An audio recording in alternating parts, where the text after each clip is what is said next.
Hi everyone, it's Tish with Naptime Creations. Welcome back to my channel, or welcome to my channel. And if you're new, don't forget to subscribe. It's free and it'll help me out a lot, so hit that subscribe button.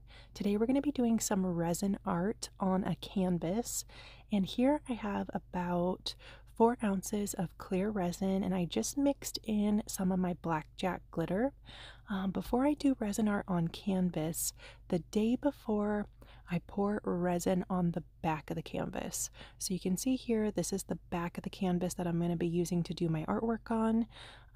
Went in with that 4 ounces and I'm just going to smooth it out. This is going to strengthen the canvas. Resin is heavy, so if you don't strengthen your canvas and you use too much resin, you'll end up with a big puddle of resin the next day when you do your artwork. So you need to strengthen the back of your canvas. So I did that 24 hours before I did my artwork. You can see that glitter is all cured, and we're going to use this holographic vinyl today. My canvas is size 12 by 12, and you want to make sure you tape the back. You can use frog tape, electrical tape, duct tape. I like to use electrical tape or duct tape. I couldn't find my duct tape, so I'm just using this electrical tape. I'm going to go ahead and tape the back so no resin drips bond to the back of my canvas as the piece is curing. So I'm just going to go ahead and add my tape off camera. This was not wanting to stick very good, so it took me a while. And now we're going to apply this 12 by 12 sheet of vinyl. So this vinyl, you guys, I would not recommend buying from this brand that I purchased from, so I'm not going to mention the name where I got this, just because these were kind of expensive. This was about $5 for this one sheet, and it was not very sticky at all, and it was marketed as permanent vinyl. So the vinyl kept on coming up. It was not sticking down to the canvas. Super frustrating. So I'm not going to recommend this particular place where I bought this vinyl, but you can just do a Google search and do holographic vinyl. I know Cricut is a really good brand. They have some really pretty vinyl, so I would go with the Cricut brand. I wouldn't buy from this shop. If you want to know the name of the place, let me know in the comments and I'll mention them. I don't want to like badmouth them, but I never recommend places where I would not purchase from again.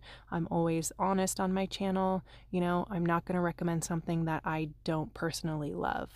So I just peeled off the backing layer of the vinyl and added about a 1/2 inch, pulled off the backing layer about a 1/2 inch, placed it down on my canvas, and now I'm slowly pulling off that backing and going over it with my squeegee.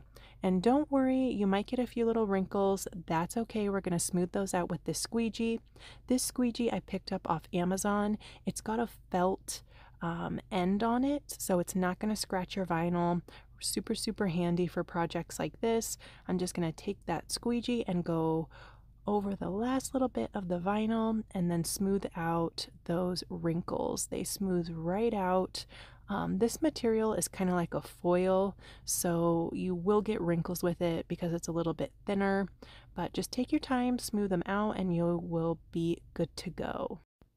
And today I'm going to be using the tabletop epoxy from S RESIN. It works amazing for artwork. I absolutely love it. Highly recommend it for top coats too. It works really good. I'm going to be also using their ocean white liquid white pigment here. You can see I had about 1 ounce of clear in this cup and added a nice amount in there. I'm going to mix it up. I know it looks like there was white already in this cup, but that was from a different pour. I reuse my mixing cups over and over.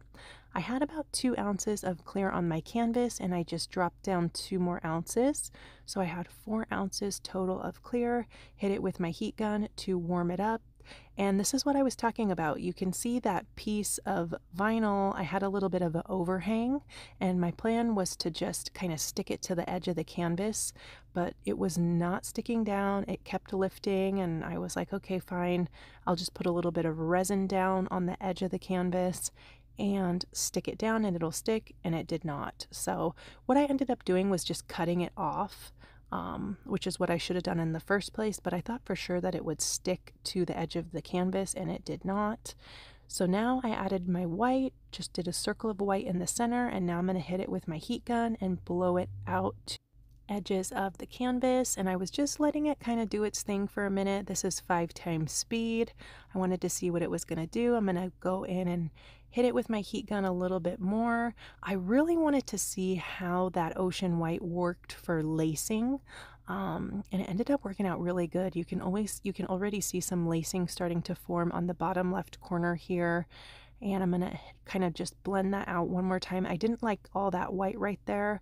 I should have used a little bit less white, to be honest, but we're gonna go with it. We're gonna leave it like this. Here's how it's looking with the wet finish. Super cool. I don't love this section here, but you know, they say if you like about 75% of your piece, then just leave it alone. And I loved everything except that big chunk of white right there. So I decided to just leave it. I didn't want to mess with it too much. And here's how it turned out. This is 24 hours later. I pulled the tape off the back. I did end up going in with my X-Acto knife and I just cut off that edge of the vinyl that wasn't sticking to the corner or the edge of the canvas. I should have just done that beforehand, like after I laid my vinyl down. Should have just went in with an X-Acto blade and cut that off. So if your guys' vinyl is a little bit too big and doesn't fit your canvas perfectly, just place it down and then trim off any excess with your X-Acto knife before you do your artwork. But check out that lacing from that ocean white. So awesome. This would be a really great product to do in ocean artwork, and this was just a test piece. I know it's a little bit funky, but I had the idea and I really wanted to try it out, and I hadn't done resin art in a really long time. If you guys have watched my channel for a while, you know that I used to do resin art paintings all the time, and then I got really into doing projects in molds. And that's really because artwork is hard to store. I don't have a ton of room, so coasters and stuff like that are easier to store. But let me know what you guys think. I love the colors of this. Let me know if you have any questions down in the comments. And as always, I'll link all the materials I used down below in the description box, along with any coupon codes that I have. Discount code NAPTIME will save you on Let's Resin's website. I used their tabletop epoxy and their ocean white. Thanks for watching. I'll see you guys soon for another video. Don't forget to subscribe. Bye guys.